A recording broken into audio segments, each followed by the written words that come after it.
Ben, je m'appelle Gilles Perrin et donc j'enseigne à l'école depuis 1998, donc plus de 20 ans maintenant, et donc j'enseigne le français et l'option cinéma depuis 2002, où on a ouvert cette section avec les premiers élèves qui ont passé l'épreuve au baccalauréat.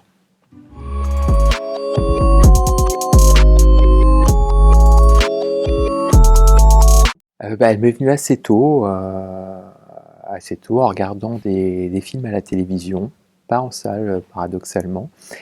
Et puis elle s'est confirmée en entrant dans l'adolescence, en commençant à lire des revues de cinéma et des livres de cinéma. Aussi avec l'essor certainement de la VHS qui m'a permis de voir des films qui n'étaient pas forcément accessibles ou qui ne passaient pas à la télévision.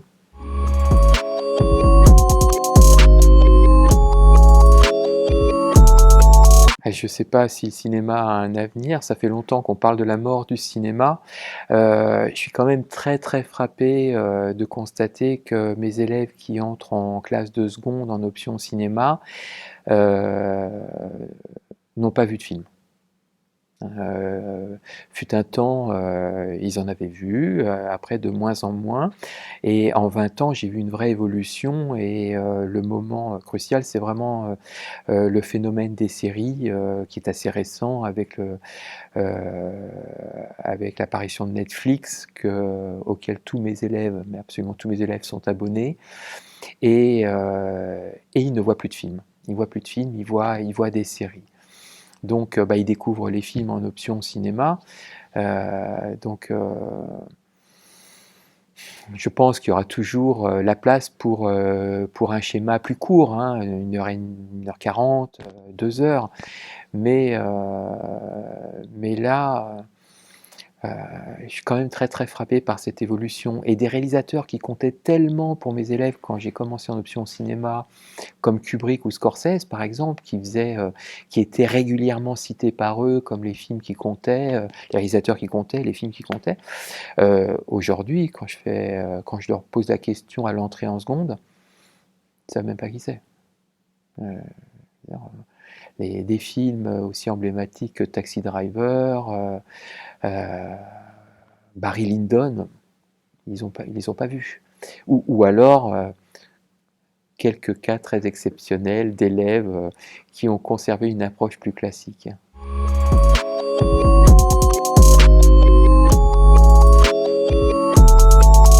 Le premier, c'est L'homme qui tue Liberty Valance de John Ford, hein, qui est donc un film de 1962, qui est un film que j'ai vu très tôt, j'avais à peine 10 ans, et c'est peut-être le premier film qui m'a vraiment marqué, et certainement parce que c'est le premier film que j'ai vu qui reposait sur une structure en flashback. Avec même un flashback à l'intérieur du flashback. Et ça m'avait vraiment impressionné. Et puis j'ai choisi ce film aussi parce que sans doute il y a un des plans que je trouve les plus beaux, c'est le plan où John Wayne, à la fin, devient complètement fou parce que la femme qu'il aime l'a quitté, pour le personnage incarné par James Stewart, et il met le feu à la maison qu'il avait construite patiemment. Et là, vous avez ce plan où il est éclairé juste par les flammes, qui s'est figé en moi et que je conserve précieusement. Je pensais à un film qui a été important pour moi, c'était La Belle Équipe de Duvivier. Et j'avais adoré ça parce que, pour diverses raisons, hein, bien sûr, il y avait tout cet esprit de bande autour du personnage de Jean Gabin, mais surtout, bon, c'était un film qui a été tourné en 1936, en plein Front populaire, qui parle du Front populaire, et alors que je suis très jeune, hein, quand je vois le film pour la première fois, déjà j'ai vraiment cette impression d'être plongé dans une autre époque, une époque révolue, une époque qui n'existe plus, et en fait je me suis rendu compte que le cinéma il pouvait offrir ça, offrir la possibilité de vivre à des époques qui n'existent plus. Rien donc un film de 49 de Giuseppe De Santis, est un film qui est néoréaliste, il n'y a pas de doute, il y a tout un travail documenté sur les rizières, dans les plaines du Pô, dans l'Italie du Nord, etc. Mais par ailleurs, c'est un film qui, contrairement à la majorité des films néoréalistes, repose un peu moins sur la chronique, c'est-à-dire sur cette mise en valeur de la vie quotidienne, une vie quotidienne souvent très difficile.